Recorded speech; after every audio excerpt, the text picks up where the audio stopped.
time management and how it impacts goal setting. In the last audio on goal setting, we started to talk about time management. Now that we have identified how time management skills affect achieving goals, let's go into this in a little more detail. 1.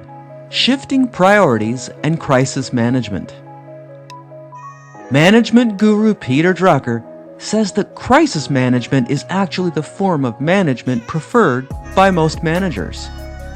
What is ironic is that actions taken before the crisis could have prevented it in the first place. 2. The telephone.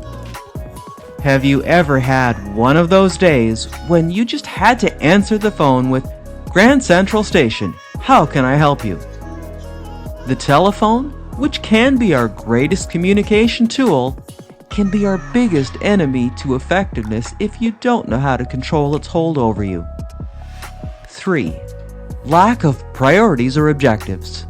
This is probably the biggest and most important time waster. It affects all we do, both professionally and personally. Those who accomplish the most in a day know exactly what they want to accomplish beforehand. Just ask Donald Trump. Unfortunately, too many of us think that goals and objectives are yearly things and not daily considerations.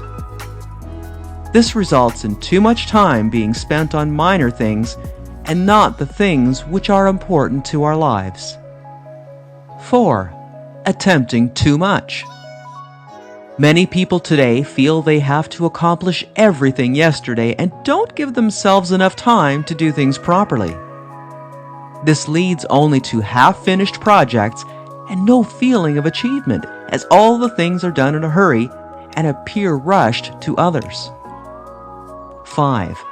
Drop-in visitors. The 5 deadliest words that rob your time are, "Have you got a minute?" Everybody does it. Colleagues, the boss, your peers, and your family and friends. Knowing how to deal with interruptions is one of the best skills you can learn. 6. Ineffective delegation. Good delegation is considered a key skill in both managers and leaders of homes and work. The best managers have an ability to delegate work to staff and family members to ensure it is done correctly.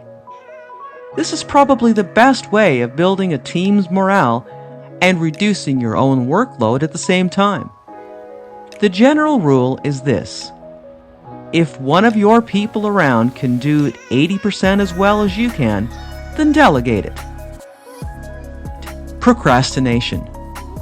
The biggest thief of time is not decision-making, but decision avoidance. By reducing the amount of procrastinating you do, you can substantially increase the amount of active time available to you. The inability to say no. The general rule is, if people can dump their work or problems on your shoulders, they will do it. Some of the most stressed people around lack the skill to just say no, for fear of upsetting people. Get over it, because these people can do it for you. Meetings. Studies have shown that an average professional person spends about 17 hours a week in meetings, and about 6 hours in the planning time and untold hours in follow-up. Most people know what they want but have no plan to achieve it except by sheer hard work. What's the point in doing hard work when you don't know how to apply it? Your goals and plans should be reviewed daily, and they should also be adjusted regularly as achievements are met. Remember that successful people make lists constantly.